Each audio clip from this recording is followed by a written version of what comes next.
संन्यासी झालो परवा कुणाची, संन्यासी झालो परवा कुणाची, जीवनात आशा नाही कशाची, जीवनात आशा नाही कशाची, गावदारे वाचवाता, गावदारे वाचवाता, बायकोने दिली सदा जीवनाची, बायकोन देणे सजा जीवना.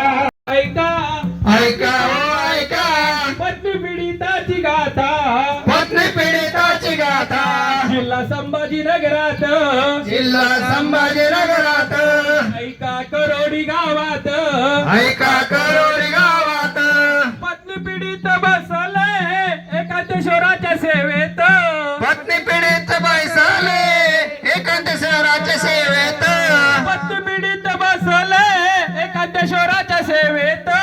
पत्नी पीडित बैसले एकांतेश्वराचं म्हणणं आहे की आमच्या ज्या बायका आहे या ज्या जेवढे जे पत्नी पीडित आहे त्यांच्या बायका जातात आणि उद्या आम्ही आजच का साजरी करतो, कारण उद्या या जातीन खोटं नाटं सांगतील आणि सांगतील का आम्हाला हाच पती याला दीर्घायुष्य मिळावं आणि 7 जन्मापर्यंत मिळावं.